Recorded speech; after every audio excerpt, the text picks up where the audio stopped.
Oke, nah kan ada nih Pak, pepatah yang bilang if you fail to plan, you are planning to fail gitu kan. Halo, selamat datang di podcast Observe the World. Konten yang menyediakan informasi tentang bisnis maupun profesional. Without further ado, let's get started. Halo semuanya, OTW kali ini disponsori oleh Flamingo Juice. Nah, buat teman-teman yang lagi cari minuman yang manis dan sehat, bisa langsung pesen di Flamingo Juice. Oh iya, mereka juga punya smoothies bowl, jadi boleh langsung pesen di GoFood dan atau dicek di store-nya. Dan info lebih lanjut ada di IG-nya Flamingo Juice. Halo, selamat datang di OTW episode ke-5. Nah, di episode kali ini spesial banget karena kita kedatangan tamu istimewa dari ISQ Business School. Beliau seorang dosen dan juga seorang investor saham. Nah, di sini beliau adalah dosen yang paling ganteng di seantero ISQ Business School. Boleh kita sambut Profesor Aditya. Boleh Pak dada dulu. Halo teman-teman. Oke, nah di episode LTW kali ini kita tuh bakal kita akan ngobrol-ngobrol tentang financial planning nih. Siap. Buat anak-anak Gen Z, karena kita kan anak-anak yang butuh Pak? Sekarang tuh lagi di masa-masa yang butuh Guidance ya? Yes, betul. Butuh guidance dan kita kan lagi di masa yang pengen pengakuan, terus ingin dilihat orang, jadinya nongkrongnya boros gitu kan Pak. Jadi kita mau ngobrol-ngobrol gimana caranya kita tuh bisa planningin duit kita untuk kedepannya nanti bisa lebih baik gitu kedepannya gitu Pak. Jadi gini Pak, saya mau nanya nih dulu ke Bapak, kan Bapak juga masih muda kan, masih berapa? Masih seumuran lah ya, seumuran. Kelihatannya masih seumuran. Kelihatannya seumuran. Nah, Bapak ada gak sih Pak problem keuangan, mungkin kan pas masih muda pasti nongkrong-nongkrong gitu-gitu. Ada gak sih Pak problem keuangan yang Bapak sekarang lagi mungkin struggle atau enggak dulu pernah struggle gitu? Oke, kalau untuk sekarang sih saya jarang ngalami ya masalah keuangan gitu. Tapi dulu mungkin waktu masih zaman kuliah, masalah keuangan itu selalu menghampiri kita sebagai mahasiswa dulu. Yang pertama itu adalah biasanya masalahnya yang terjadi adalah ketika kita dapat uang saku dari orang tua, belum sampai akhir bulan, tuh uang saku udah habis tuh, nggak tahu kemana. Jadi memang waktu kita sebagai mahasiswa, fokus utamanya adalah kita itu bisa makan enak, karena kita nggak mikirin uangnya itu dari mana, taunya untuk ngabisin doang. Makanya fokusnya udah beda. Tapi nanti kalau untuk teman-teman yang udah bekerja, itu fokusnya akan beda juga tuh, karena udah ngerasain gimana susahnya cari uang. Tapi waktu masih jadi mahasiswa sih, jujur saya emang agak sedikit hedon. Seperti itu. Oh, jadi tenang seperti aja mahasiswa pada umumnya. Oke, berarti titik baliknya tuh pas kapan tuh Pak? Pas jadi melek keuangannya? Titik baliknya itu ketika saya udah mulai S2 tuh. Itu udah mulai gimana caranya memaintain keuangan. Pikiran utama saya adalah gimana caranya supaya saya dikasih, waktu S2 saya masih dapat uang saku sih sedikit-sedikit dari orang tua. Saya dikasih uang, gimana caranya saya bisa maintain uang ini sampai akhir bulan, dan kalau bisa masih ada sisa untuk diinvestasiin. Jadi saya udah mulai belajar gimana financial planning untuk mahasiswa yang belum dapat pendapatan dari kerja, yang pendapatannya pure dari orang tua. Itu memang perlu perencanaan yang matang sih, agar kita nggak nyesel nih di akhir bulan biasanya. Oke, berarti investnya udah mulai dari tahun berapa tuh Pak? Kalau invest saya udah mulai waktu awal-awal semester 2 ya, semester 2 waktu kuliah S1 dulu, 2014. Oke, itu berarti udah mulai walaupun kenal. Invest belum tentu financial planningnya itu bagus ya Pak? Belum tentu. Karena waktu saya invest itu awal-awal invest saya hanya sekedar ikut-ikutan, hype tuh waktu itu. Sama sekarang kan ada hype-nya itu investasi tuh. Betul. Kondisinya lagi memungkinkan banget untuk kita melakukan investasi di kala pandemi ini. Investasi lagi hype-hype-nya, mulai dari investasi saham atau yang terbaru cryptocurrency nih. Lagi hype-hype-nya banget tuh. Seperti itu. Oke, jadi boleh nih Pak, kayak kasih tips buat anak-anak muda yang kita kan boros karena mau nongkrong sama teman-teman, mau yang hype boros bareng gitu. Nah, gimana nih Pak? Apa kayak ada gak sih Pak pos-pos keuangan misalnya invest berapa persen, pengeluaran tuh berapa persen gitu-gitu? Oke, kalau tips dari saya ini untuk mahasiswa dan juga generasi Z yang memang sumber utamanya dari orang tua ya, sumber pendapatan dari utamanya. Jadi ketika kalian dapat uang dari orang tua, sebisa mungkin kalian udah ada planningnya nih ke depan uangnya untuk diapain. Nanti itu masuk lagi ke pos-posnya, akan dimasukkan ke investasi kah, kemana. Kalau untuk pos-posnya itu bisa teman-teman tergantung, ada beberapa sumber, banyak yang 40, 30, 10, 10, 10, atau ada yang 50, 20, 10, 10, 10. Nah, maksudnya angka-angka itu apa sih? Jadi yang paling utama ketika teman-teman itu udah punya pendapatan, kalian harus bisa membedakan antara kebutuhan dan keinginan. Itu yang paling utama. Kemudian kita masuk lagi nih untuk ke pos-posnya. Yang paling secara umum yang harus teman-teman pahami adalah kebutuhan sehari-hari itu wajib. Kemudian kalian juga harus ada investasi. Harus ada amal, kemudian harus ada dana darurat. Sama satu lagi yang paling penting adalah hobi.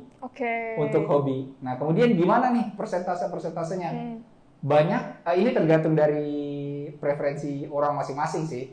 Kalau saya pribadi mensarankan lebih baik 40% itu untuk kebutuhan sehari-hari. Kebutuhan sehari-hari itu untuk apa aja sih? Untuk makan, untuk minum, kemudian sikat gigi, sabun, odol, dan perlengkapan sehari-hari lainnya. Itu 40%. Kemudian untuk investasi, ini tergantung lagi nih dari individunya. Apakah individunya ini benar-benar pengen investasi dari awal atau hanya sekedar coba-coba. Biasanya kalau ingin sekedar benar-benar pengen investasi, 20% untuk investasi menurut saya udah cukup. 20%. Jadi udah 40 plus 60 nih. 20 plus 40 udah 60 nih, masih ada 40% ya? 40% lagi kan? 40% bisa untuk dana darurat sebesar 10%. Dana darurat itu wajib kalian miliki. Tapi dana daruratnya sebisa mungkin taruh di rekening yang berbeda supaya enggak ada keinginan untuk beli shopping online gitu.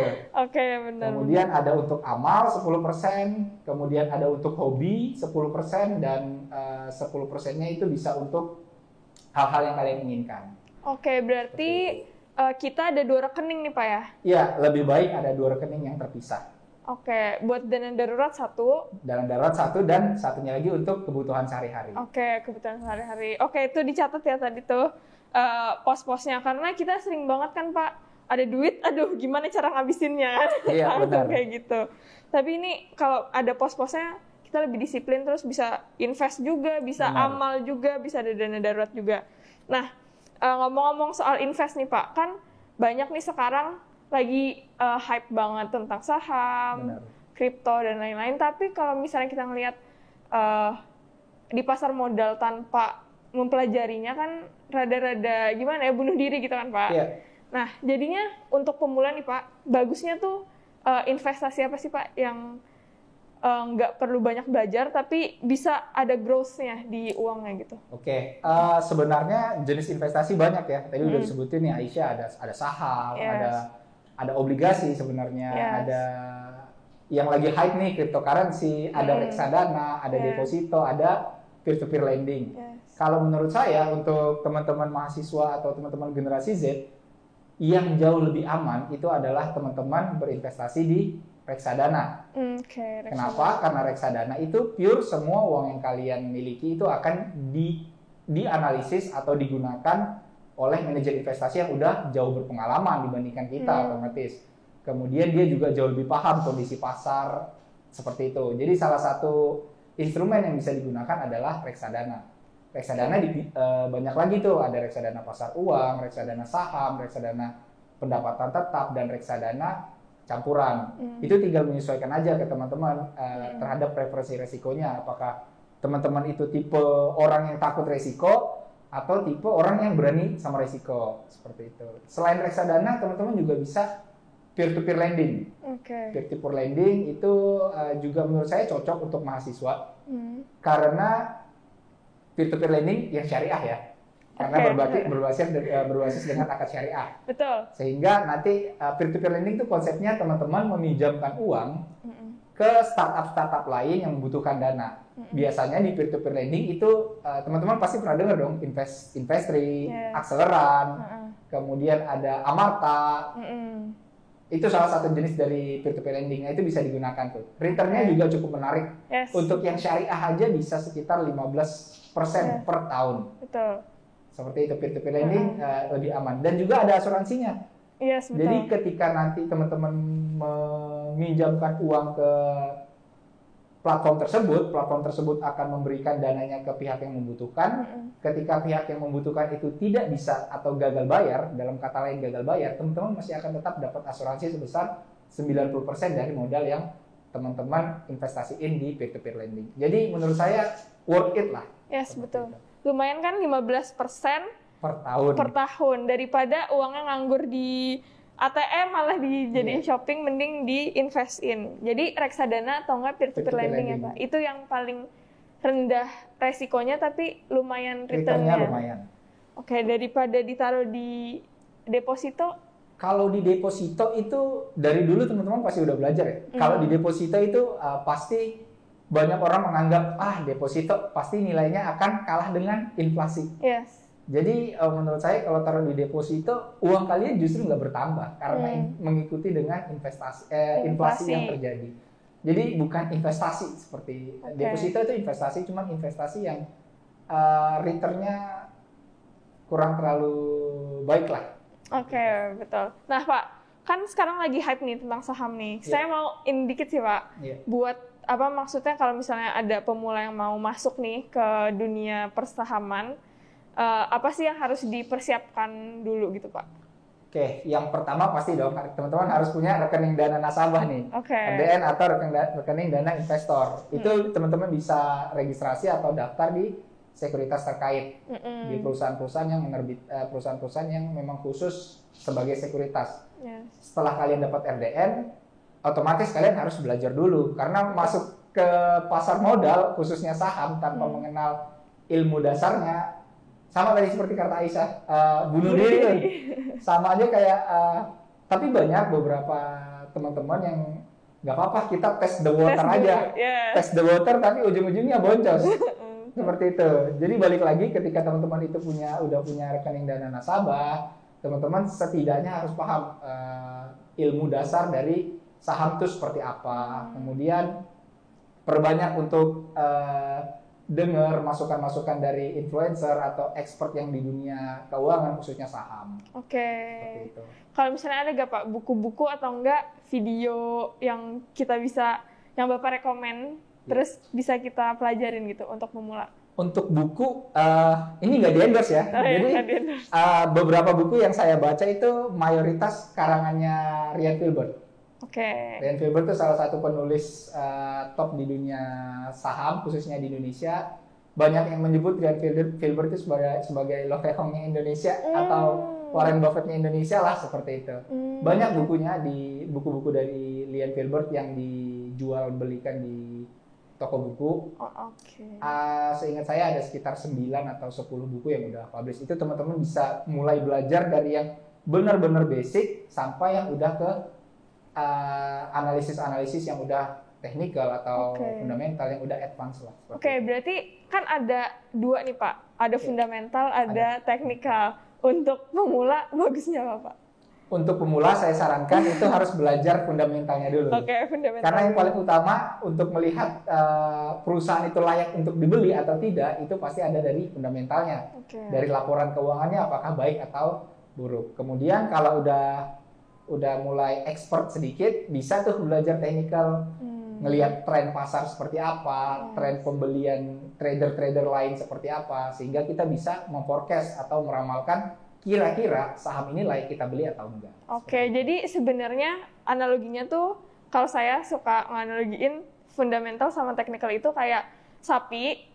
Kalau misalnya sapi tuh fundamentalnya dia sehat gak, terus kandangnya bersih gak, dikasih makan nggak, dia sehat kayak gitu. Tapi kalau teknikal itu lebih ke buntutnya si sapi, naik turunnya itu kita analisis gitu. Itu yang kita analisis. Benar sekali perumpamaannya. Bisa seperti kayak itu. Gitu. Jadi buat yang masih belum tahu nih fundamental sama teknikal apa, boleh di search untuk yang lebih jauhnya. Tapi untuk gambaran besarnya sih seperti itu. Jadinya untuk yang pemula fundamental is emas ya Pak. Iya, is emas untuk memahami fundamental. Karena itu core utamanya ketika teman-teman ingin memvaluasi suatu perusahaan.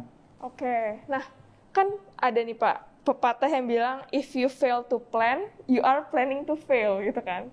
Kalau misalnya kita nggak nge-planning, kalau kita gagal nge-planning, kita tuh planning untuk gagal gitu. Iya. Jadi misalnya untuk finansial keuangan kita sendiri, walaupun ada saham dan lain-lain, kalau misalnya kita lagi turun nih Pak, investasinya lagi turun gitu-gitu, itu apakah ya udah diemin aja nih, atau kita pakai si dana darurat ini kalau misalnya ada urgent? Pertanyaan menarik ya. Jadi if you fail to plan, then you are planning to fail. Oke. Jadi ketika kita merencanakan untuk gagal, maka rencana kita masih gagal seperti itu.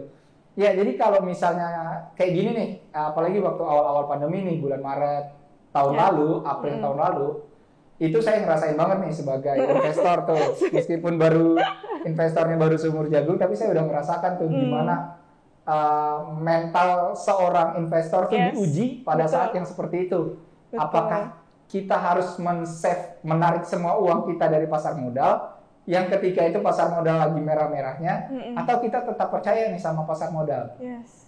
Di situ saya masih yakin dengan pasar modal di Indonesia, sehingga saya tetap mempertahankan uang saya. Justru karena saya udah sedikit paham, saya justru banyak membeli di awal-awal corona. Oh, malah dibeli pas lagi turun. Pas lagi turun-turunnya itu justru kita harus membeli. Itu saya dengar dari beberapa orang-orang yang expert juga di dunia saham. Saya ke-trigger tuh untuk beli. Jadi pada saat harga saham turun, justru itu waktu yang tepat kita untuk memborong. Dan hasilnya ya di akhir tahun 2020 banyak yang bersukaria tuh dengan kondisi yang kita udah mulai stabil, udah naik-naik banget seperti itu. Tapi saya nggak menyarankan untuk teman-teman ketika kondisi perekonomian, apalagi ketika teman-teman itu investasi di pasar modal, pas lagi rugi, teman-teman malah menggunakan dana darurat. Itu saya kurang menyarankan, karena dana darurat itu khusus untuk kondisi-kondisi yang urgent banget sih, seperti itu. Berarti ketika yang lainnya pada takut, masuk tuh Pak. Iya, benar. Ketika yang lainnya greedy, harusnya kita takut sebenarnya. Gitu. Jadinya kalau misalnya teman-teman yang masuk kemarin saham pas lagi naik corona tuh Pak, kan bullish tuh, marketnya lagi bullish banget. Benar. Itu mungkin kita belum diuji. Benar sekali. Pas lagi turun-turun ya Pak. Sekarang kan lagi lumayan merah ya Pak, IHSG. Iya benar, kondisinya masih volatile lah. Kadang merah, kadang hijau, suka-suka pasar modal lah.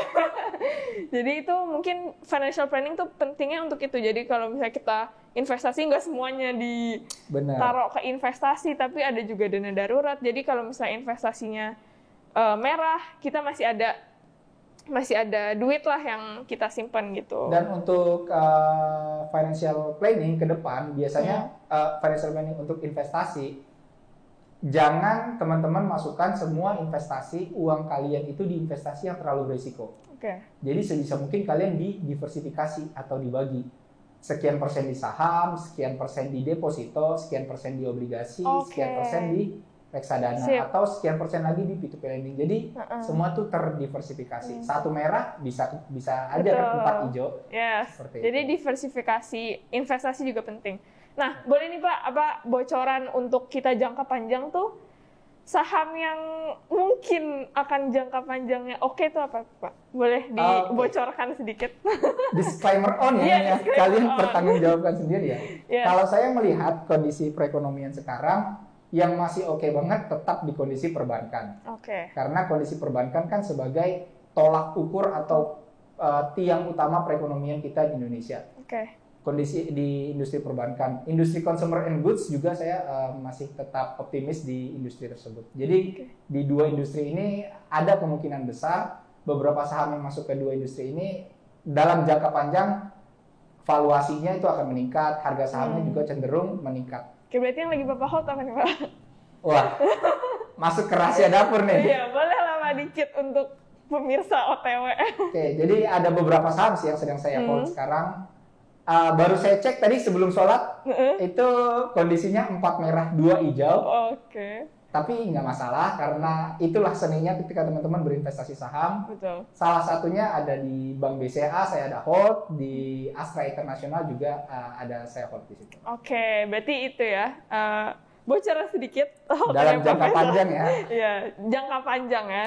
Nah, boleh Pak terakhir kasih pesan dan apalah untuk mahasiswa nih atau enggak yang Gen Z, pokoknya yang lagi ada problem keuangan terus belum takut invest gitu. Boleh Pak dikasih sarannya? Untuk teman-teman, saran dari saya ketika teman-teman itu ada uang, memang uang itu krusial ya sekarang ya, penting banget. Jadi saran dari saya adalah gunakan uang itu sebaik-baik mungkin. Ada pepatah atau orang-orang investment di luar sana bilang, buatlah uang kalian bekerja untuk kalian. Yes. Jadi gimana caranya? Yaitu dengan berinvestasi. Tapi berinvestasi juga butuh perencanaan. Betul. Rencananya seperti apa? Itu tergantung dari masing-masing individu sendiri. Jadi poin utama dari saran saya adalah buatlah uang kalian bekerja untuk kalian melalui perencanaan yang matang. Oke. Thank you sekali Pak Faisal. Sama-sama.